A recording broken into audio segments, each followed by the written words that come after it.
जैसा कि बच्चों हमने कई टॉपिक्स पढ़े हैं, आज हम नदियों का टॉपिक पढ़ेंगे और नदियों में आज हम नदियों का टॉपिक पढ़ेंगे और नदियों के टॉपिक में जो प्रमुख नदी है, एक प्रमुख नदी है और उस नदी का नाम है चंबल। तो आज हम किसके बारे में पढ़ेंगे?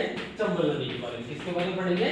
चंबल नदी के बारे में। तो ध्यान से देखिए कि जो चंबल नदी है ये हमारे राजस्थान की नदी नहीं है, ये राजस्थान की नदी नहीं है। ये जो चंबल नदी है वो हमारे बाहर की नदी है। बाहर की नदी से मतलब यह है कि जो चंबल नदी है उसका जो उद्गम स्थल है वो कहाँ से होता है? मध्य प्रदेश से होता है। किस राज्य से होता है? राजस्थान। राजस्थान की नदी कौन सी है? चंबल है। राजस्थान की नदी कैसे हो गई चंबल?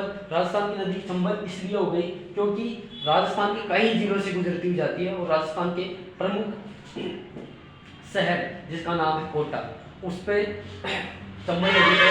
कोटा नामक शहर स्थित है, इसलिए राजस्थान की नदी है। कोटा से ये जाती है बूंदी, बूंदी से फिर जाती है धौलपुर, भरतपुर, करौली होती हुई है भरतपुर के यूपी से होती हुई कहाँ चली जाती है? यमुना नदी में जाके मिल जाती है। तो ध्यान से देखिए, आज हम जिस चैप्टर के बारे में पढ़ेंगे उस चैप्टर का नाम है चंबल नदी। और चंबल जो नदी है वो किस राज्य से निकलती है? तो ध्यान रखना, जो चंबल नदी है वो मध्य प्रदेश के विंध्याचल की पहाड़ी से निकलती है। विंध्याचल ये पर्वत है, विंध्याचल पर्वत का नाम है, विंध्याचल पर्वत का नाम है। तो विंध्याचल पर्वत की विंध्याचल की पहाड़ियों से निकलती है। कौन सी नदी है? चंबल नदी है। और ये चंबल नदी हमारे राजस्थान में, चंबल नदी हमारे राजस्थान में चित्तौड़गढ़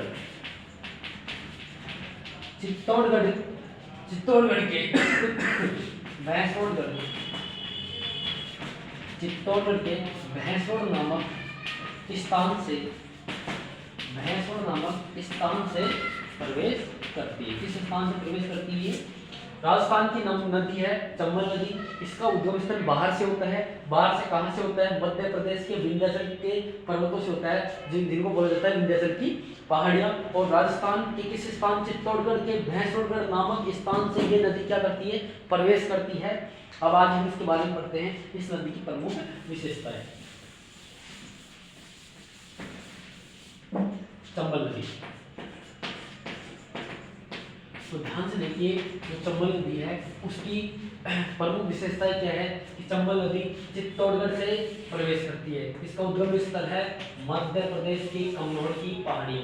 मध्य प्रदेश कन्नौज की पहाड़ी से चित्तौड़गढ़ के भैंसोड़गढ़ नामक स्थान पे ये प्रवेश करती है।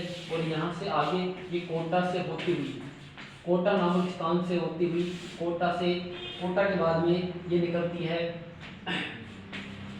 बूंदी, फिर उसके बाद में ये निकलती है करौली, फिर ये जाती है आगे जाती है धौलपुर, उसके बाद ये जाती है भरतपुर में जाती है। भरतपुर के आगे ये जाती है उत्तर प्रदेश के यूपी के यमुना नदी में जाके इसका विलीन हो जाती है। तो ये कोटा, बूंदी, फिर करौली, फिर धौलपुर, फिर भरतपुर, यहाँ से होती है यूपी तक पहुँचती है। इस प्रकार से इसका विलीन जो स्थान है, लुप्त जहाँ होती है वो यमुना नदी है। तो ये नदी कहाँ जाके विलुप्त हो जाती है? यमुना नदी में जाके विलुप्त हो जाती है।